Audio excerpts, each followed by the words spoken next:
I am Carla Serber, acting as moderator on behalf of the League of Women Voters of Darke County. I would like to thank you for viewing our candidates forum, which will be available on demand at www.mycountylink.com. Our forum will feature the November race for the Greenville City School Board for term commencing 1/1/2024, which are nonpartisan positions. The law provides for up to $125 per school board meeting as compensation. A special thanks goes to the members of the League of Women Voters of Darke County who participated in this forum, along with all those individuals who took time to write the questions for our candidates. Nick Smith and mycountylink.com for videotaping today's program. The questions were provided by email from the public and were screened by League members. Some questions were consolidated due to the similarities of the discussions. If the candidates will answer briefly, it will allow for more content for voter decision. Questions will be asked by topical reference. Ground rules for the forum. Each candidate will be given 2 minutes for an introductory speech and 1 minute for closing remarks. Order of appearance will be alphabetical. The timekeeper will enforce the limit with the following warning cards: 1 minute, 30 seconds, and time. League volunteers, equally divided between Democrats and Republicans, screened the questions submitted by email. Similar questions were grouped together by the screeners. The moderator will then direct the screen questions to the candidates, being sure that each candidate receives questions. Each candidate will be allowed 1 minute answer. 30-second rebuttals will also be allowed.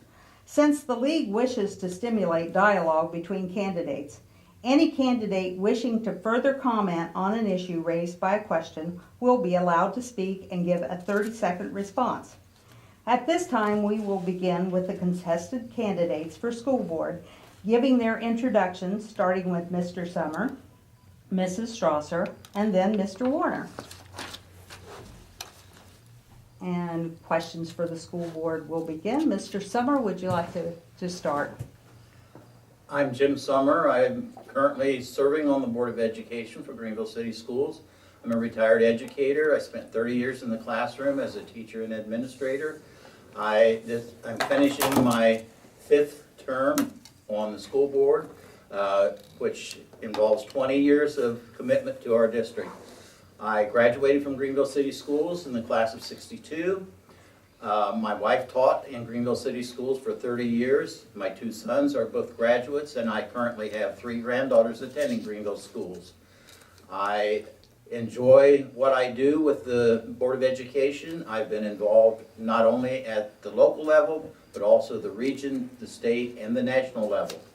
So I would appreciate your vote on November 7th. Mrs. Strasser.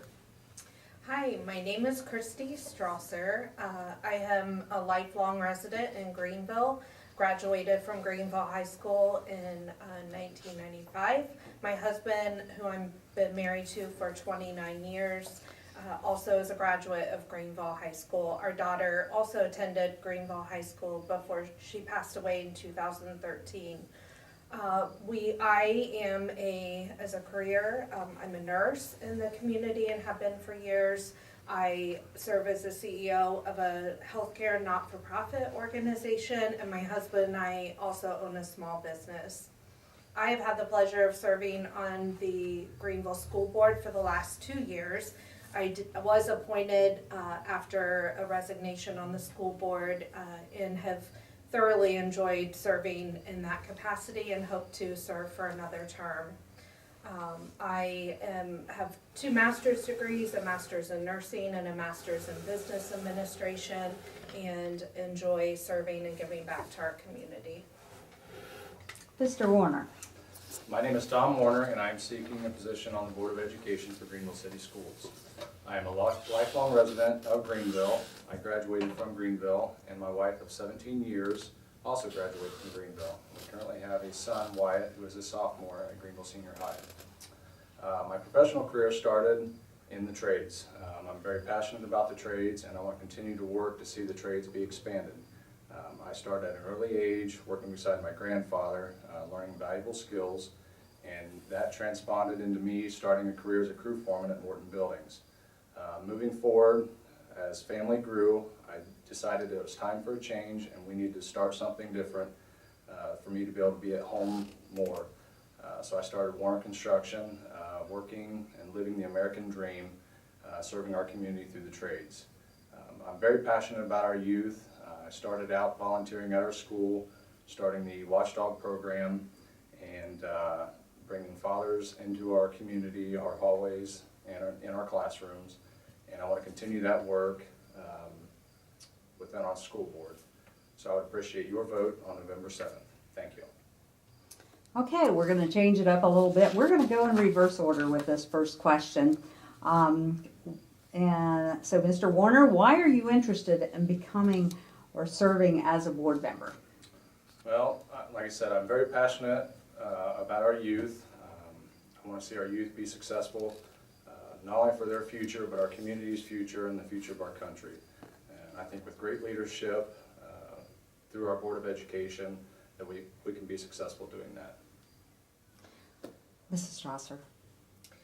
Well, as I had mentioned, I've been serving on the school board for the past 2 years and have found it to be rewarding and engaging work. I think it's greatly important. Our schools are important, and ensuring that our students have quality education and access to quality education, to ensure that our faculty who work at the school have a wonderful place to be employed. And then also, I think it's just important this way that schools connected with our communities. Healthy communities have healthy schools and vice versa. So it's not only, I view the school board as not only a service to the school, but also to our community, and hopefully having a healthy school board and community as a whole. Mr. Summer, would you like to tell us why you want to continue with the school board? After 20 years, I still feel that I have a lot to offer our students, our community, and I am very passionate about the fact that our career program has expanded in the last 20 years. We've added additional classes. That has been a big plus. We've instituted our College Credit Plus program, which allows students access to college coursework while they're still in high school. And with 3 granddaughters currently in the program, I would like to continue and see that expand and grow. Now, this question is going to be to the present school board members. How do you stay informed on issues of public importance? And I'm going to start with Ms. Strasser again. Well, you know, as a school board member, we connect with the superintendent and are engaged with our superintendent, who keeps us informed.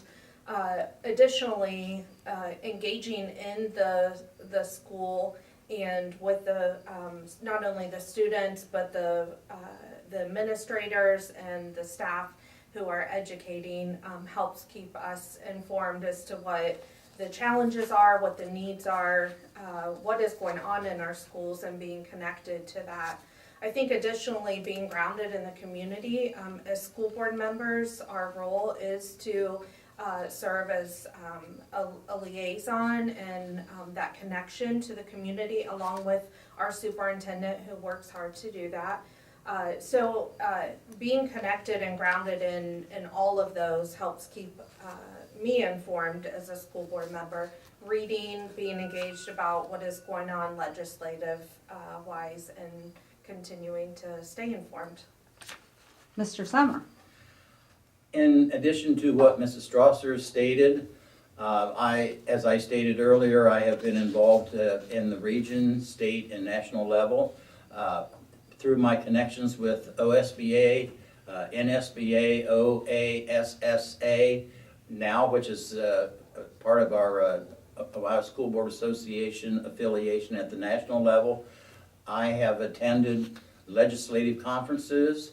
I think it's important that we continue to be updated and pay attention to what our legislature is doing and what our elected officials support and do not support, and stay in constant contact with them, which I have done in the last especially 18 years that I've served on the board.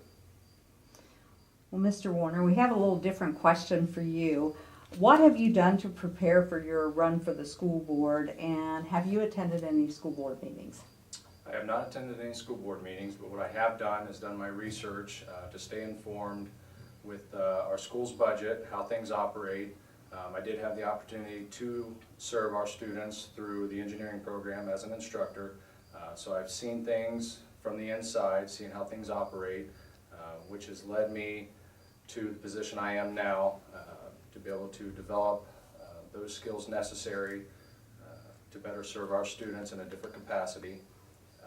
So I look forward to being on the school board to help serve our students, staff, and taxpayer through those means. Okay, and I do want to let the audience know once again, these questions are ones that we have received.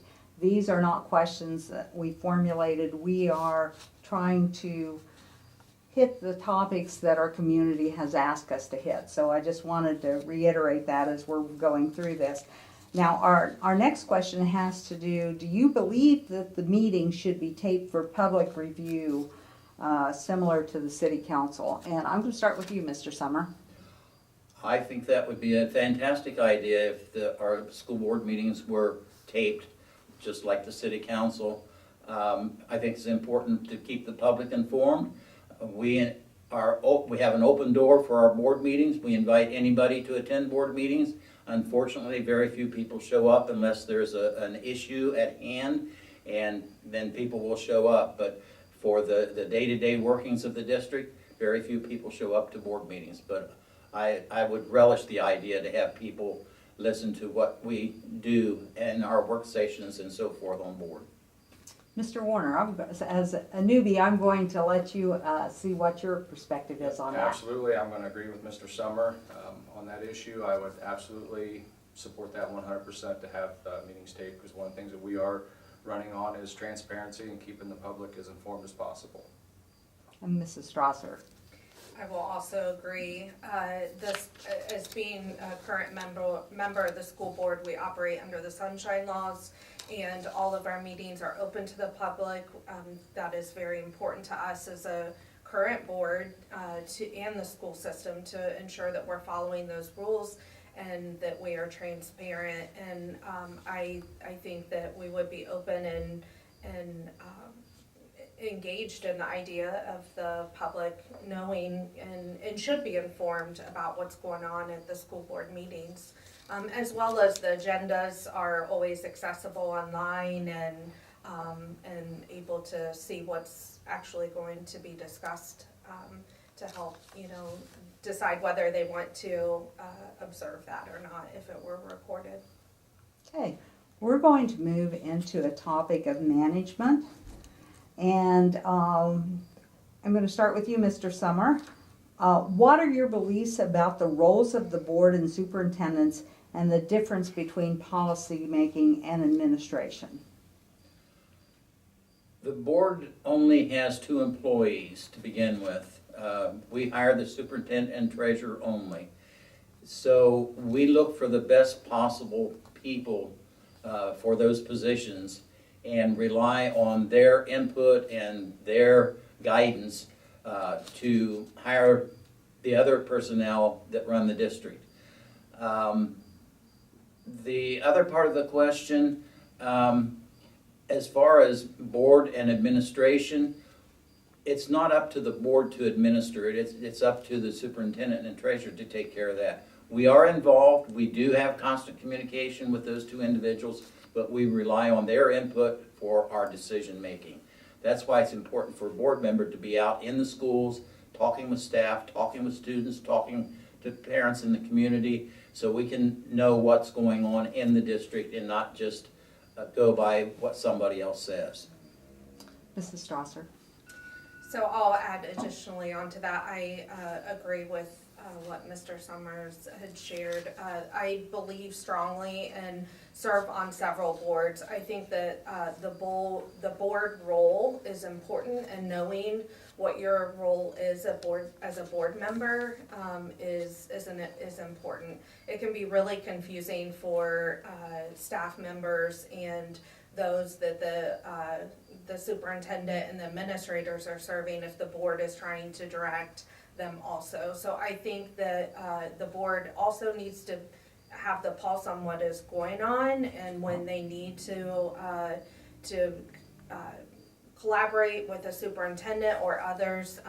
Chain of command is important, and so, it's important that we know what's going on, but also follow up and ensure that the administrator who we entrusted and hire as a school board, and that they're actually able to address those issues, and as board members, we're not overstepping.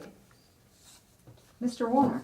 I too will agree with Mr. Summer that as far as the board's role in hiring the superintendent and the treasurer is the number one responsibility. But as the governing body, we also need to be providing accountability when it comes to those that we do hire. And I do find it to be very important that school board members do need to be out in our schools, be seen by our staff and our students and the community to build those relationships. And I think with that community tie, that will allow our school system to operate more freely, and we'll have more confidence built up as a whole.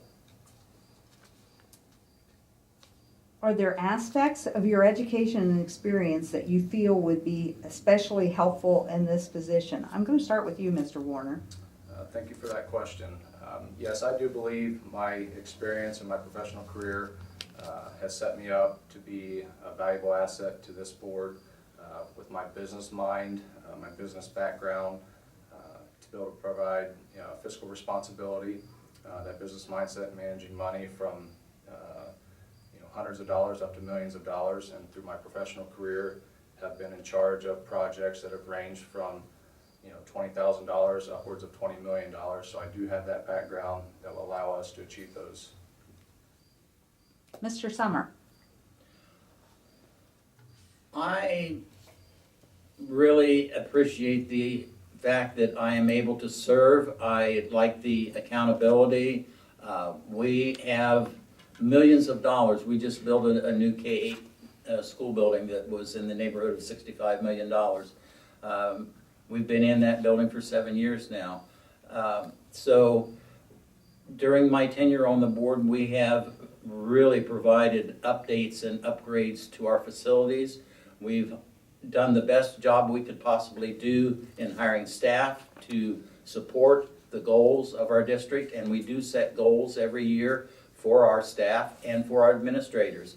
So my position on the board, I feel, has been very well served with my background in education and also my ability to work with those people who have the financial knowledge that I lack.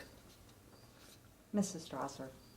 I also appreciate that question. I am very passionate also about, we're experiencing a workforce crisis, and so now more than ever, connecting our businesses and our vocational opportunities to our students is important. And so my career in healthcare has aligned me well to help support that and engage in those ways. I serve on the Business Advisory Council as a liaison from the board. Currently thoroughly enjoy that, watching businesses come together and help brainstorm how to connect students to those opportunities. Also with Darke County Economic Development and a lot of the creative roles that they have been creating to help act as a liaison. So very passionate about that, and I believe I have a lot to offer in my career experience to help shape those youth. Are you willing to let administrators manage the school system while the Board of Education serves to write and implement policies? That's very similar to another question we had, so please don't go in depth on that because I feel like that's similar to another question we had. But Would you like to start with that, Mr. Warner? Absolutely. Can you repeat the question one more time, please? Are you willing to let administrators manage the school system while the Board of Education serves to write and implement policies? Absolutely. Again, as we discussed a little bit ago, our job on the school board would be to hire the superintendent, hire the treasurer, and it would be up to those individuals to fill those positions accordingly, and that we would trust in their decision-making and finding the qualified individuals to fill those positions and to do those jobs. But as a board, I do feel that it is our responsibility to provide that oversight and making sure that accountability is in place to make sure that at all levels, we hold those individuals accountable and make sure the job is being done accordingly. Mrs. Strasser. I agree also. We have some great administrators, and allowing them to do their job and what they're trained for.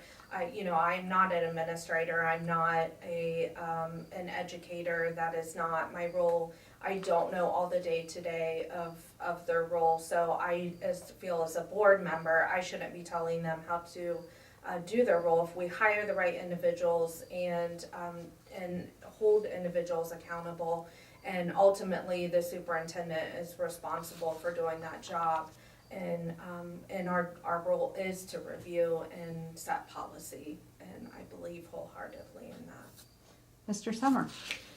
As a matter of fact, as far as policy is concerned, the current board has undertaken the immense task of upgrading and updating our policy manual, which is approximately 3.5 to 4 inches thick.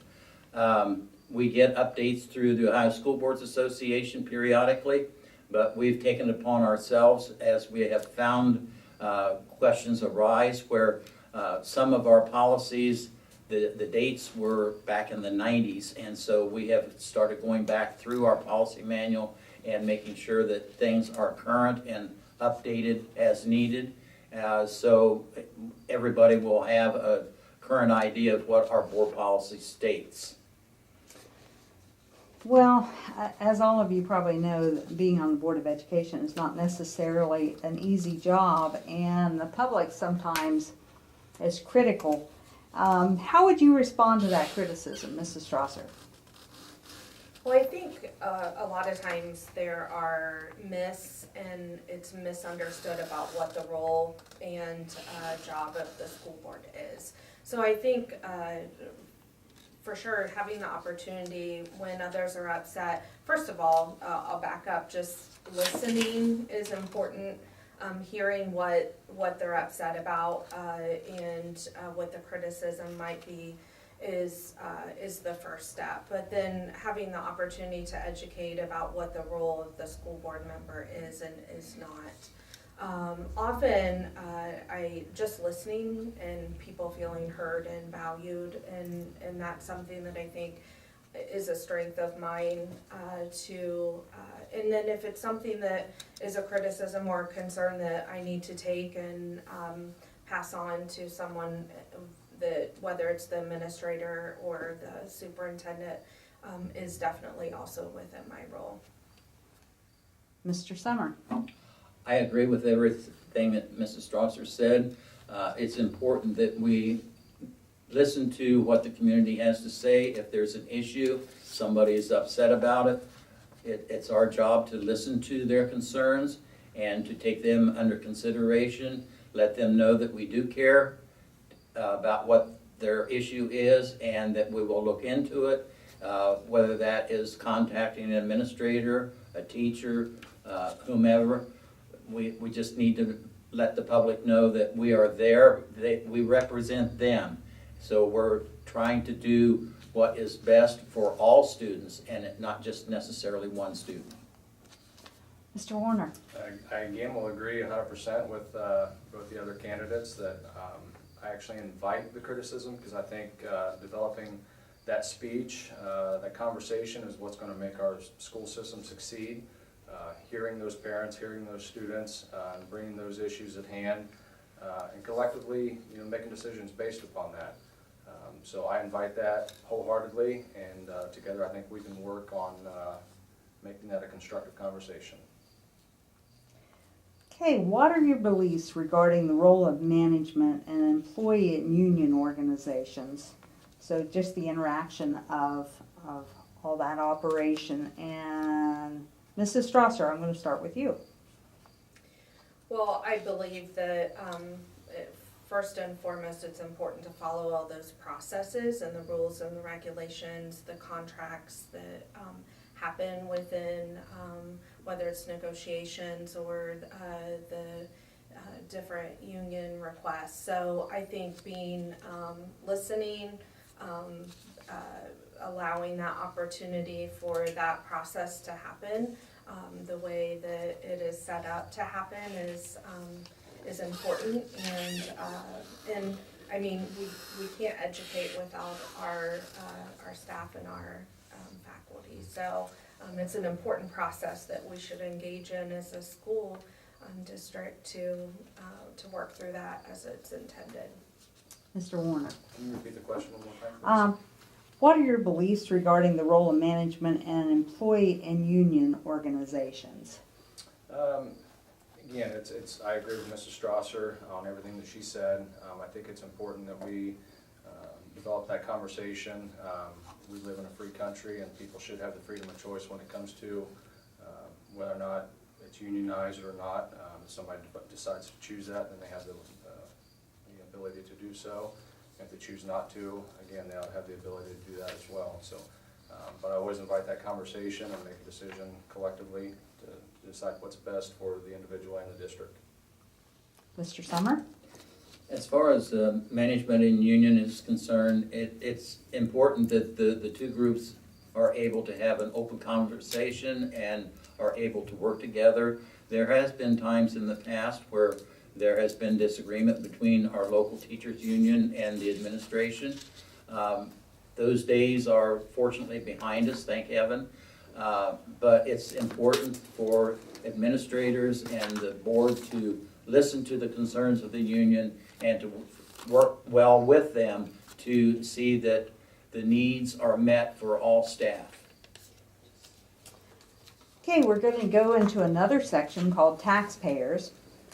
Now, this is that someone told me there was a school levy on the ballot. I've seen nothing to help me be informed. Did you distribute information to inform us? And I really think we only have two people that can answer that one. So, Mr. Summer, do you want to talk about that one? Okay, the levy that is on the ballot is a renewal. The information is the same as it was 5 years ago when the levy was passed the last time. There is no increase in taxes. It's just a renewal to continue operating funds as needed to use for the upgrades of our schools or to pay salaries. There's nothing to do with the building program at all. Mrs. Strasser. I really don't have anything additional to add. It just agreeing that yes, it is a renewal levy. So there was this isn't for any increases or any changes, just asking to renew for our operating costs that the school's greatly relying on. So we appreciate the consideration. I'm going to ask you, Mr. Warner, were you aware of the levy that is on the ballot? I am aware of the levy, and that's one of those things that is, if it's something that the school is in need of, then I absolutely support it 100%. Those are things when I talk about fiscal responsibility that we will look at within the budget. If there's things that we can do accordingly to not have any increases in taxes, and that's something that we will definitely look at. So I will support it as long as it's definitely needed. Well, I'm going to add some information because one of the things we do as the league is try to inform people. And I want to talk a little bit about this levy because I think it's one. It is a 2-meal permanent improvement levy. It was put on in 1989. It generates, and it is actually on the ballot language so that people know what's going on. It is issue 4 on the ballot. It is collecting $551,810. And a permanent improvement can only be used for improvements in the school. It's a 5-year levy, so that's my little sales pitch for the individuals out there so they know what they're going to the ballot for. So So we'll carry on with the rest of the questions. Most homeowners recently received increases in their value from the county auditor last week, which may result in revenues for the school. Do you plan to further continue levies when you're getting additional monies from reappraisal? Are you in financial need? That's a two-part question. And I'm going to start this with Mr. Summer. Yes, I'm one of the taxpayers that received that nice letter in the mail last week. It's very possible there could be an increase in taxes. That has not been set yet. We don't know where that will fall. As far as additional money, if there is additional money that comes in, then that's going to lessen the requests for additional funds, like this permanent improvement levy that's up now. We need those taxes to take care of our parking lots, like we just redid the parking lot at the high school this last summer. That was thousands of dollars that we wouldn't have been able to do, and we have to upgrade and keep our facilities in useful form. So if we don't have the funds to do it, we can't keep them safe and secure for our students and our staff. So with the increase in money, if there is an increase, that would cause less taxes, less requests for taxes. Okay, Mr. Warner, do you want to address that? I do want to address that. In regards to home property values going up, I know personally that mine has been increased 2.5 times. So if there is additional money coming in as far as property tax revenue, then I don't see a need that we need to have a levy. And I'll go back to what Mr. Summer talked about in resurfacing or redoing the parking lot at the high school.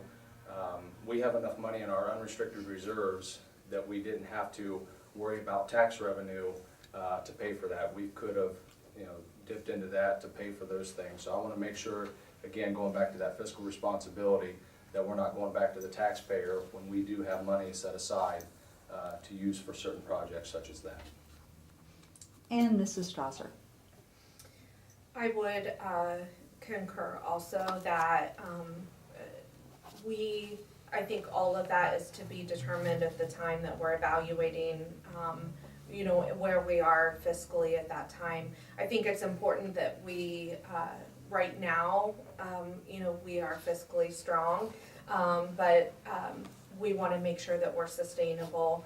Of course, we want to handle our finances so that we're being responsible and not utilizing tax dollars if we don't have to, and that's part of our role. I think it's also important to make sure to note that we, one of the two individuals that we employ as school board is the treasurer, and having a strong treasurer that is evaluating and ensuring that our dollars are being used the way that in the best use that they can is part of having a strong school system. So that treasurer role in interacting with her, I would rely on some of her feedback and engaging in the conversation. Could I respond to something Mr. Warner said? Yes. He brought up that we have reserves. We do have reserves. Our reserves are based on our 5-year forecast. And, when you set your 5-year forecast, you have no idea how much money you're going to have left. We have to have at least 3 years that we have set aside that we know what the money is going to be. If we're not careful, we could lose that. So, and we have negotiations, and we're up for negotiations this year, so we had to have a reserve, even though the money we used for the parking lot did come out of those funds with no additional taxes. I'd also like to respond. I think important also to note that while the taxes and the appraisals have increased, also has inflation and the cost to do business in the school. So the food costs, all of the things that we expense-wise that the school is taking care of financially is also increased. So those are all important things, as Mr. Summer discussed, with the 5-year forecast that we look at, and as part of that whole picture, I think big picture. Okay. What are your views on tax abatement to spur the depressed economy in the area? And Mrs. Strasser, would you like to take that one first? Can you repeat the question for me? What are your views on tax abatements to spur the depressed economy in the area?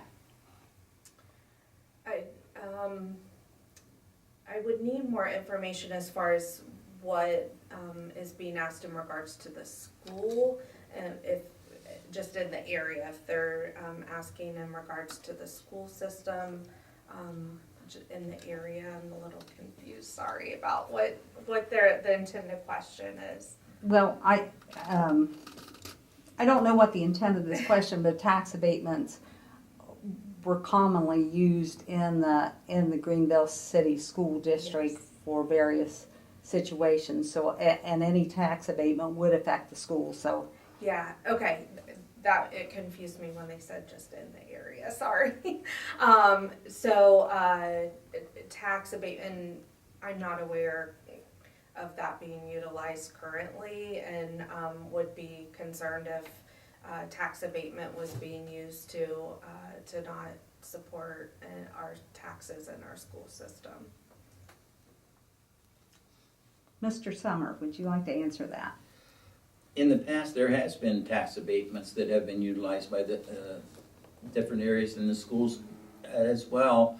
A lot of the tax abatements that I've been involved with or seen during my tenure on the board have involved industry moving in to the area, maybe adding on to their facilities, things like that, where we have agreed to not collect taxes for a certain period of time.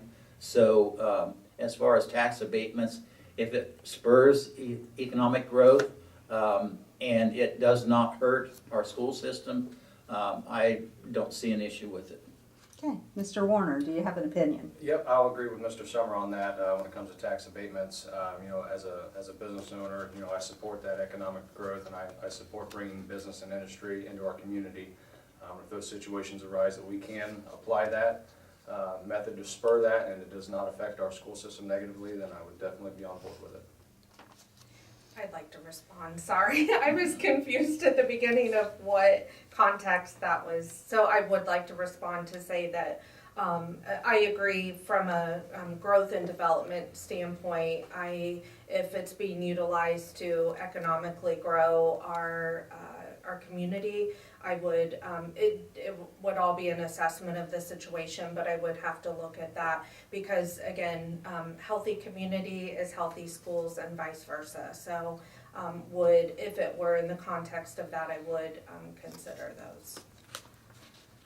Okay, and I don't know, Mr. Warner, if you know this or not, but I'm going to ask the question. Are your employees required to be residents of the school district? And if not, is this something you would consider? Are my employees? The school district employees Oh, is I'm what I'm sorry. assuming next question. Okay. So repeat the question in full, please.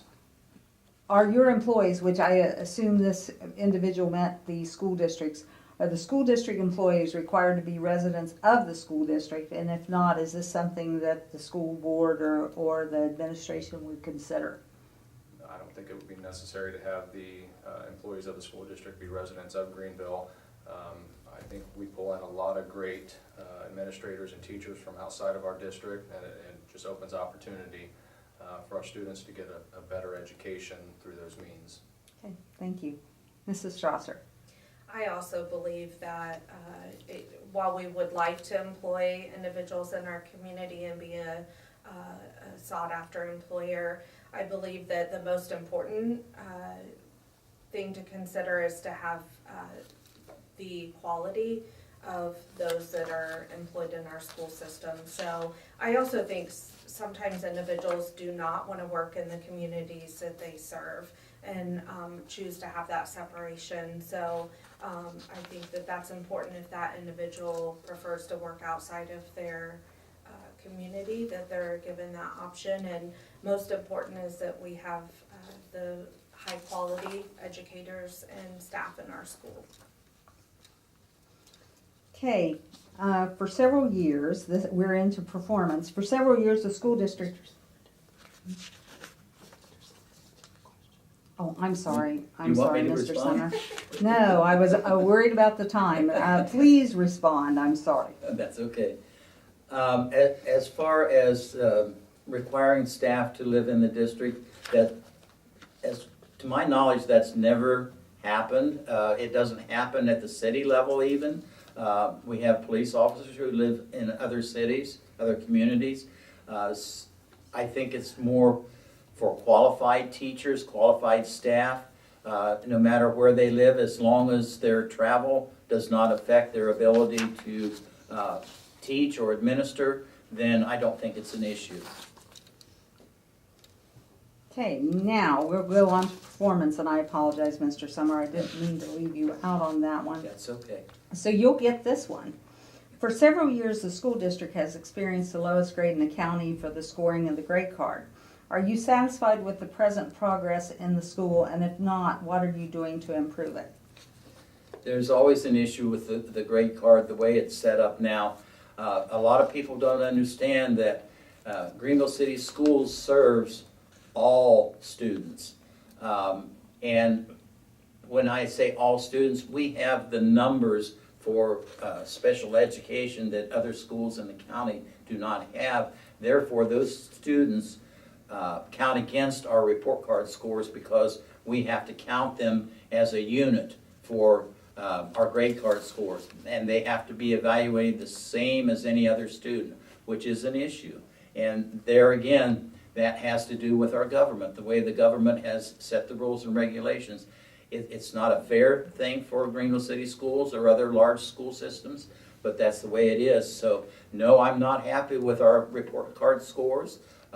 We are doing everything we can do to make sure that our students grow and prosper, even our special needs. Mrs. Strasser. I also would love to see our grade card scores improve, but I agree, I'm not sure that it's the most comprehensive assessment of our school. Again, we serve individuals across the continuum, from those with disabilities to those that are in the gifted program. So trying to serve that across the continuum is important. I also think if you dive deep into that report card, there's a lot of nooks and crannies in there, and one of those being graduation rates. We're always trying to work on graduation rates. I think there's been a lot of creative approaches, to our conversation about the vocational program, how to engage students and get them to that finish line, and graduation is super important. I would like to see us set some goals and academic markers that we feel as a school system are important and that we want to work on. There's always room for improvement, but I also think that it's not necessarily the most accurate reflection of what actually goes on in our school system. Mr. Warren. Thank you, and that is a great question, and no, I'm not happy with our current report card. I think there are things within the board's power that we can do to remedy that situation, because right now, Greenville City Schools is ranked in the bottom 50% in the state of Ohio. I would like to see that change. I know it's going to take work. In the entire 84th House District, there's only one school in that district that is ranked worse than Greenville City Schools. So I think collectively we need to get together and make sure that we do the proper work for our students, staff, and the taxpayer to get those numbers to where they need to be to make Greenville City Schools the best that they could possibly be for our entire community. Okay. Greenville is the only self-sustaining career technical program in the area. Can you state why you have these programs, and this is talking more or less to the school board, and do not affiliate with the programs at Miami Valley Career Technical Center? And what tax impact would it have to district residents if the career technical school were to align with one of the career centers? And I'm going to start with you, Mr. Summer, just because you've been around the longest and can have the most Are you saying I'm old? experience. Our career program has been in existence for many years. When other schools were setting up career education programs, they decided whether they would go to Upper Valley and Piqua or whether they would go to Miami Valley and Dayton. Greenville decided they didn't want to send their students away. They didn't want to bus them to another location. So they set up their own career program. We currently have, I think, around 15 to 17 career programs that we offer to anybody. It's not just Greenville students. We have some students from other county schools that attend Greenville schools. Several of our programs have won national honors. So we're doing something right. We have also expanded. We've gotten into our advanced manufacturing, where we deal with robotics and things like that. As far as finances, if our career program disappeared, it would cost our taxpayers an additional $3 million. Okay, Mrs. Strasser. Well, I think there is a lot of value in having that strong career tech program here in our community. A couple of those are careers with children, where they have children right on site in the school system. They can stay close, they can interact in different ways. Additionally, our MedTech program goes right out into our communities and interacts with employers that they're going to come back into and engage from an employment standpoint. I think getting individuals again to engage is part of our mission to be prepared for careers and as citizens in our communities. And I personally think doing that right in our community where those connections are strong is valuable. Okay, Mr. Warner. Thank you, and that is a question that relates very closely to me. I am a huge supporter of our Career Tech program. I'm a strong proponent for the trades, and I believe that we have such a great, I will say, community when it comes to our Career Tech program. We do a lot of great things. There's things that we can do to improve upon that, but we're definitely headed in the right direction. And I think working on building those relationships with our local community businesses to get those job shadow opportunities set in place, our apprenticeships opportunities set in place is going to benefit our students and our community as a whole. Okay, we have one question topic. Guns are the leading cause of death for U.S. children. Do you think Greenville City Schools has sufficient protocols in place to proactively guard against violence in the schools? And if not, what additional steps would you support taking? And Mrs. Strasser, I'm going to start with you. Well, I think the safety of our children in our schools is of the utmost importance and should be in all the forefront of our minds.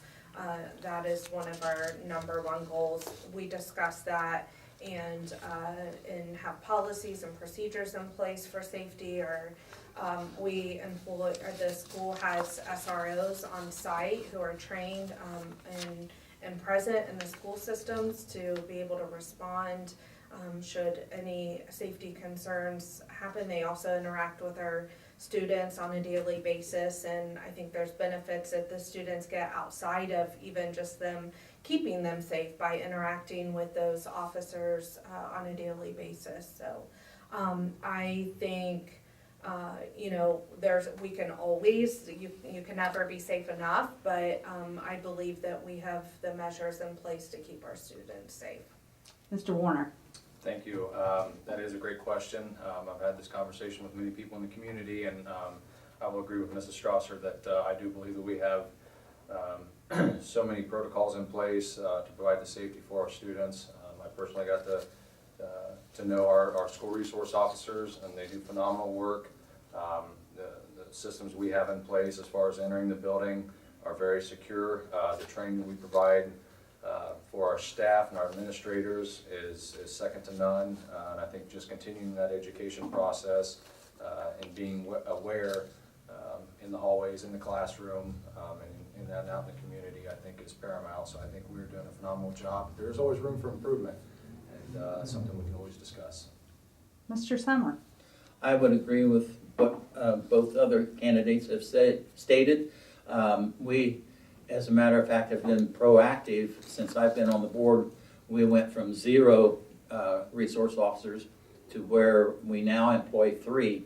We have 2 at the K-8 building and 1 at the high school. One of the resource officers at the K-8 building is available to go to the high school if necessary. With, as Mr. Warner said, the security at the buildings is phenomenal.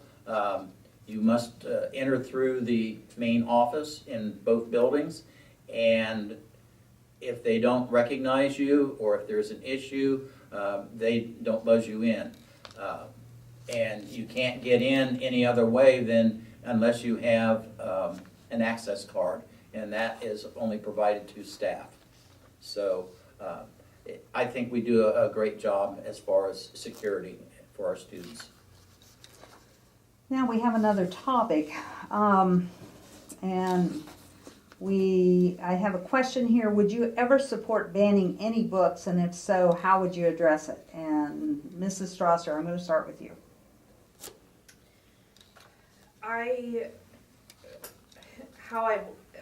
can talk about how I would assess, if it came in front of the school board, the topic of banning books, I would have to really look and understand to ban a book about how that would be detrimental to our students. I think that is our #1 goal, and that would, if there was an instance that there was something that would be detrimental to our students reading or obtaining that book, that would be the only time that I would consider. But I would really need to fully assess and understand what that risk is and make that from an informed decision. I can't say that that's anything currently that I'm navigating. So, Mr. Summer. I would agree with what Mrs. Strasser said. I think it would depend on the book and the issue at hand. If it's a book that other districts are banning for unobvious reasons, and somebody, just one person would come, I need more than one person to complain about a book. You know, it's some people, some parts of the Bible people don't agree with. So are we going to ban the Bible? Are we going to ban a lot of our history books because the history books contain information about Southern generals that were murderers or whatever? So you have to take each individual request as it arrives. Mr. Warner. Thank you. I'm going to agree with both Mr. Summer and Mrs. Strasser in regards to banning books. It is going to be on an individual basis. If there is an issue at hand and there's, let's say, multiple concerns about a specific book, that's something to definitely be taken into consideration. But in regards to banning, say, history books or the Bible or something of that nature, I don't think we need to be crossing that line. But when it comes to some of the issues that we've seen nationwide that has been brought into our schools, that's something we would definitely take a look at to make sure that our children are being protected. Okay, this next section we've had a lot of questions on, and you brought up the Bible. We're talking about religion in the school, and I'm going to start with you, Mr. Summer. Do you support the separation of church and state, or do you think that religious practices have a place in public education? I don't have a problem with religion in public education. And that goes back to years ago when our schools were set up. When I was in elementary school, we said the Pledge of Allegiance every morning. We had prayer in school. I see no issue with allowing students, with parent permission, to attend religious activities as long as it does not affect or take away from their educational academic classes. Say they take the library time to go to, let's say, LifeWise Academy, like our 3rd and 4th grade students are now. That is entirely parent permission. Students are allowed to go. The LifeWise Academy sends somebody over. They walk them to their facility. They walk them back. They're responsible for them the entire time when they leave our property until they return. Mrs. Strasser. I agree. I don't believe that the school should be in business of discriminating against any religion. I think that religion is a personal choice, and that is not the school's business to be telling any individual what religion, if any, they should be practicing. So I do believe from that standpoint that there should be separation. We should be non-discriminatory. Also, you know, we do have some questions about the LifeWise Academy that's happening specifically, and that is in regards to religious release laws and legislation that is in place in the state that allows for, and it's very specific, again, it shouldn't interfere from an academic standpoint. It cannot happen during the core subjects and academic programs, and it's parent permission, so it's each individual opting into whatever is being offered from that standpoint. So that is that's where that program currently exists. Would you like to answer that, Mr. Warner? Absolutely. As a man of faith, I do support the opportunity for kids to practice whatever faith they choose to practice. If they do want to have prayer, they ought to have the opportunity to have prayer. And I do support the LifeWise Academy. I think that's a great step. Like Mr. Summer said, it wasn't that long ago that we did have prayer in school. So I support those parents' choices if they want to allow their child to experience that. I'm 100% for that. We've had a number of questions. You've talked about the LifeWise Academy and explained a little bit about it, because that was where we received several questions on that.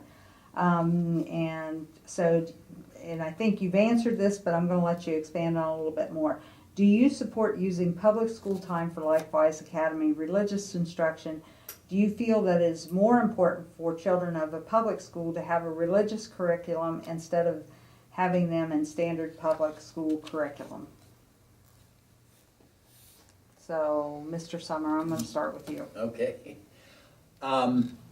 It does not affect the academic curriculum of the school. They go during what their scheduled library time would be, and that's the only time they go to the LifeWise Academy.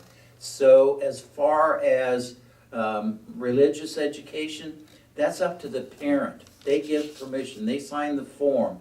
If they don't want their child to go, then they don't go. I've heard complaints about, well, the kids that go to LifeWise come back with candy, and my child doesn't get it because they don't go. That's your choice. Send candy with your child then.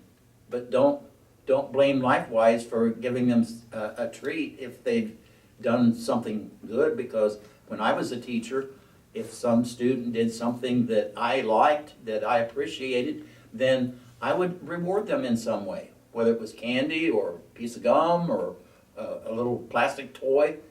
It didn't matter. Mr. Warner, would you like to answer that? Yeah, like Mr. Summer said, you know, it happens during their library time, so it does not affect their core classes. So that's why I'm a strong supporter of that. So I wouldn't waver from that. It's a parent decision. If the parent feels that this is what's best for their child, then we ought to, by all means, allow that to happen. That's where I feel strongly that we need to engage parents in the education process again and allow them to make those decisions for their children. Mrs. Strasser. Yeah, I think it is a place where this is driven by the parents and they're electing the children to go. This program, this school is not involved in the actual administration of the LifeWise program, and they approach the legislation that is in place that allows for religious release, and that has been defined that those are not during core academic, but this particular program is the one program that has came and approached and put all of the things in place. So just as any other, you know, religion has the opportunity to do so and take advantage of that legislation. That is not the school system. We're here to educate and provide academics, and that's the focus of our education. We're not able to ask all the questions tonight that we would have liked, but we would like to know if you make closing remarks. And Mr. Summer, we'll start with you again. Okay, I have enjoyed my 20 years on the school board, on the Board of Education. I feel that I have gone through a lot during those 20 years serving on the Board of Education. Greenville City Schools has come a long way. I know previous board members, when I first went on the board, I did a lot of traveling to other districts, visiting new school facilities. We finally got our new facility. We upgraded our high school. The only things that have not been upgraded during my tenure on this board are the seating at the stadium and the lighting. Everything else has been upgraded, and I think people are happy with the way our schools look now. So I would ask again for your support. I'm willing to serve another 4 years on Greenville City Board of Education. I thank you for your vote on November 7th. Mrs. Strasser. I would like to thank you for the opportunity. I will note that I think it's pretty amazing that we have 3 candidates that's sitting here willing to serve, and the rest of those that serve our school board. To the point about the question with criticism to this role, I think tenfold there's rewards, and I'm really excited for hopefully the opportunity to continue serving in this role. I've learned a lot in the last 2 years. In a lot of ways, I think the 2 years that I've been serving on the board has been really gaining that foundation and understanding, and I look forward to serving another 4 years on the school board should you choose to elect me. And I appreciate the opportunity and respectfully ask for your vote. Mr. Warner. Thank you very much, and thank you for having us here, and thank you, Mr. Summers, and thank you, Mrs. Strasser. It has been a pleasure. I feel with my background in business and my history of coaching through Greenville, through Darke County Soccer Association, and mentoring our kids through the Watchdog program, that I have the experience and the knowledge to be a valuable member of our Board of Education. And I don't want our school just to look good. I want us to be successful. I want to set our kids up to earn success and develop those life skills. And I think together with our school board that we can get those kids set up accordingly to where they will be successful moving on in life. So I ask for your vote on November 7th, and I would consider it a great honor to serve you, the taxpayer, our students, and our staff. Thank you very much. On behalf of the League of Women Voters of Darke County, I want to thank Mr. Summer, Mrs. Strasser, and Mr. Warner for participating in this forum, and the public for taking time to educate themselves. Remember that this broadcast will be available on demand at mycountylink.com.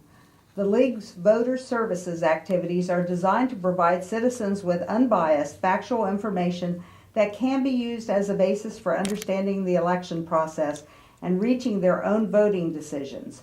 The League's purpose in sponsoring this candidates forum is to stimulate diplomatic, informative dialogue between the candidate and the voters. Remember that the polls are open November 7th from 6:30 a.m. through 7:30 p.m. Early in-person voting hours will be from 8 a.m. to 5 p.m. at the Board of Elections located at 300 Garstan Avenue in Greenville, Ohio, October 11th through October 27th, then beginning Monday, October 30th to November 3rd. Hours will be 7:30 a.m. to 7:30 p.m. and extended to 8:30 p.m. on the 31st of October. Saturday, November 4th from 8 a.m. to 4 p.m. and Sunday, November 5th from 1 p.m. to 5 p.m. All this information is available at www.boe.ohio.gov/dark, and there you should be able to see that on your screen, and that's a representation of the Board of Elections website. We also want to inform you there are issues on the ballot. If you're in the city of Greenville, you will be voting on issue 1, which is a self-executing amendment relating to abortion and other reproductive decisions. You will be voting on issue 2 to commercialize, regulate, legalize, and tax the adult use of cannabis. You will have issue 4, which is the proposed tax levy for Greenville City Schools, which we discussed tonight, and that is a renewal. And issue 9, the proposed tax levy renewal for the Darke County Park districts. And tonight, we want to wish you a great week and make sure to assert your constitutional right to vote. Thank you.